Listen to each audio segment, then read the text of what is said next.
Olá pessoal, eu sou o professor Petrônio Gama e hoje a aula é de classificação de seres vivos. Vamos estudar?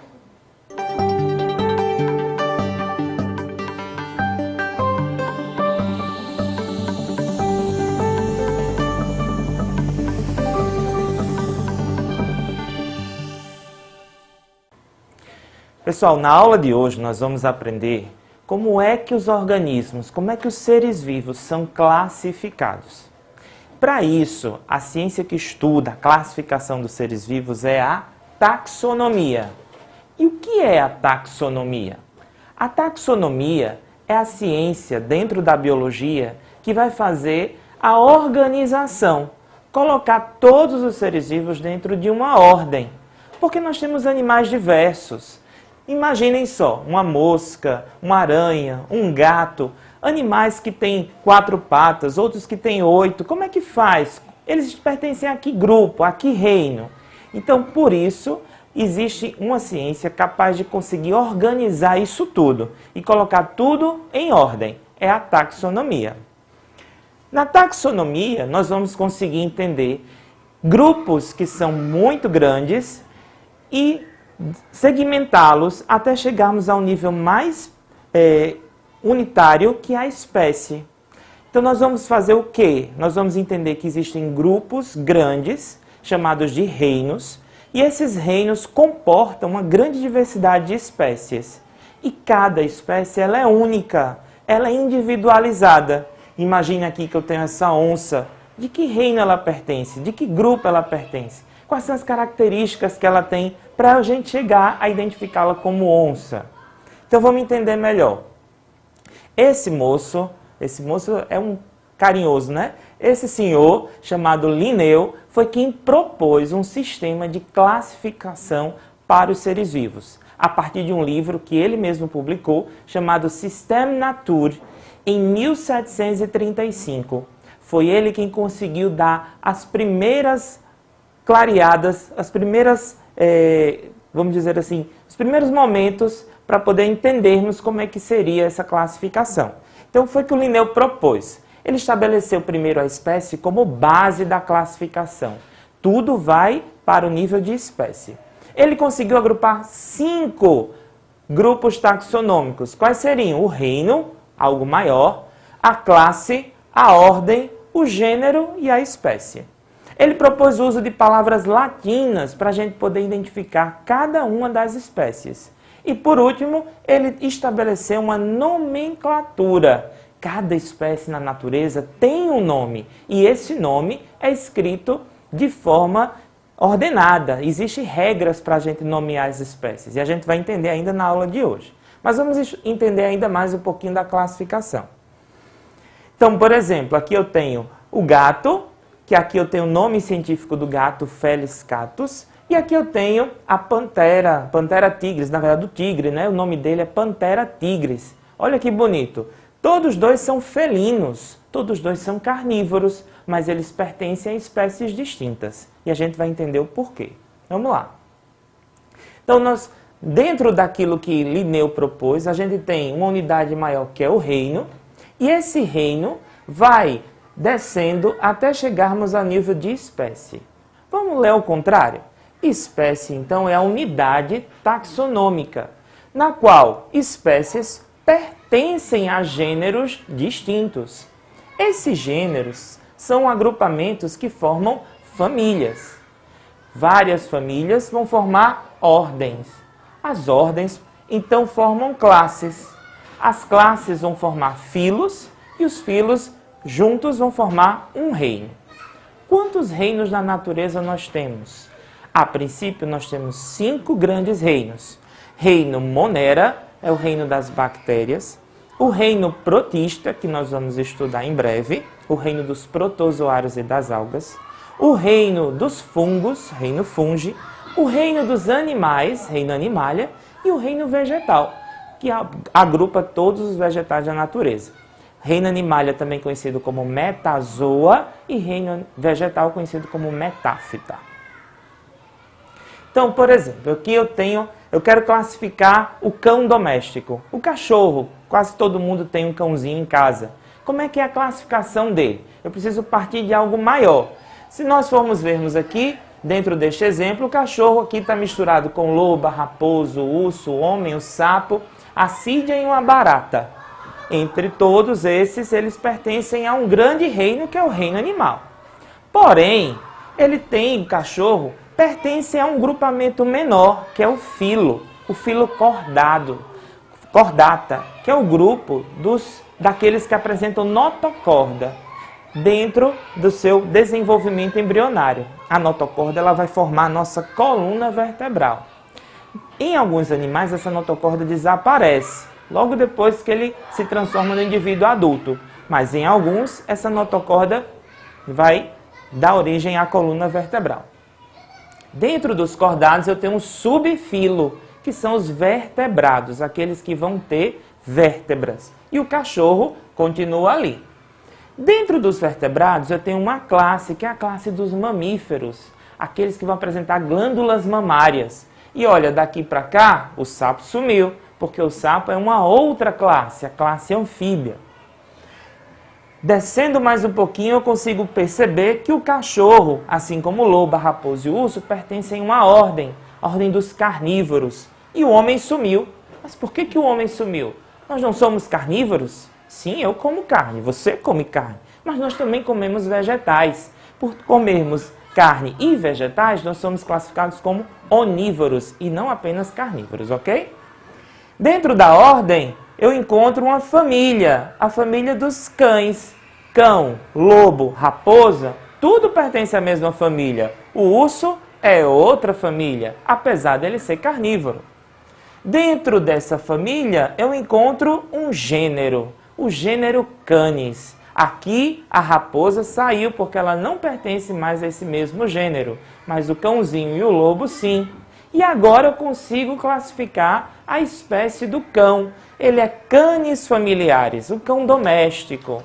Por isso que ele é essa espécie única, Canis familiaris. Aonde eu for, em qualquer lugar, se falar Canis familiaris, eu estou me referindo ao cão doméstico.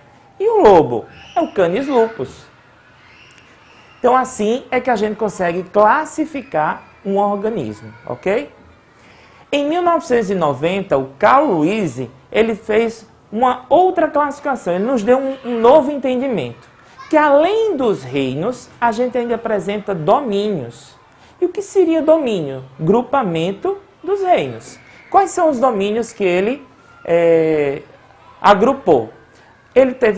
São 3 os domínios. Domínio Archaea, das bactérias metanogênicas, termófilas, halófilas e acidófilas. É um grupo de bactérias distintas que elas conseguem estar presentes em ambientes fantásticos, altíssimas temperaturas, grandes gases ali perto dela, ela consegue sobreviver nesses locais. Tá? Então esse domínio é o domínio Archaea.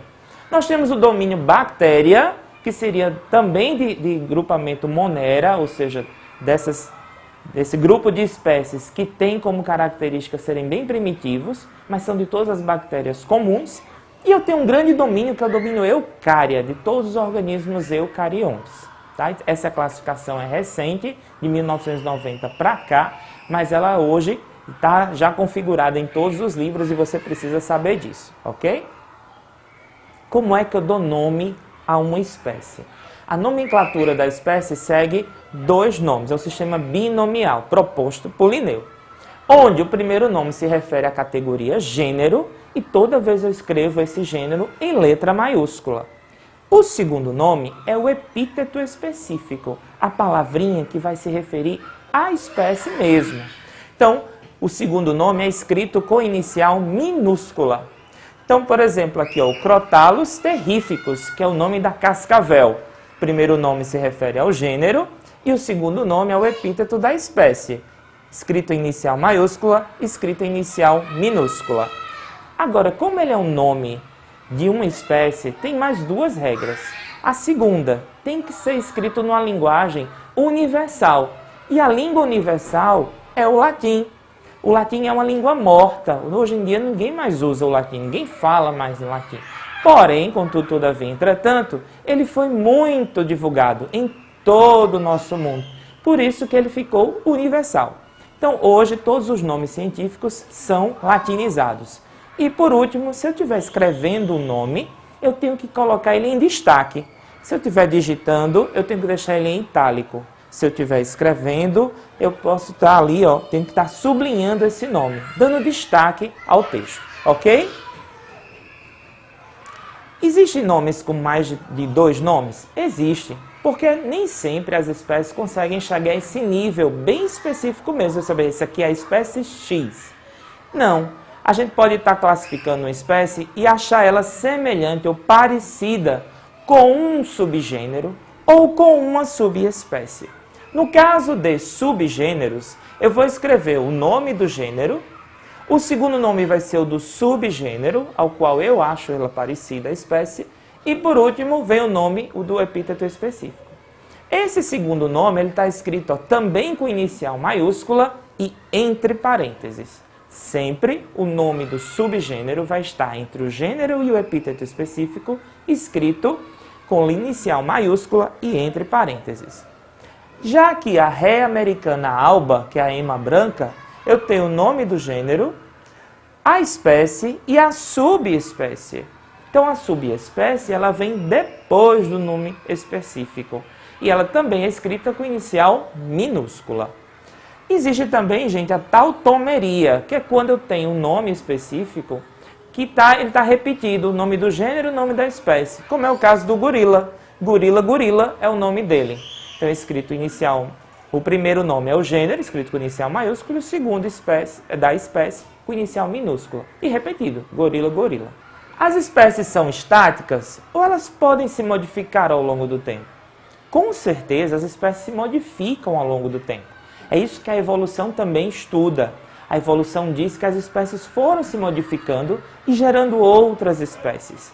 E esse estudo evolutivo das espécies nos faz compreender melhor que essa classificação dos seres vivos ganha uma nova roupagem, ganha novos adereços quando a gente estuda a filogenética ou cladística.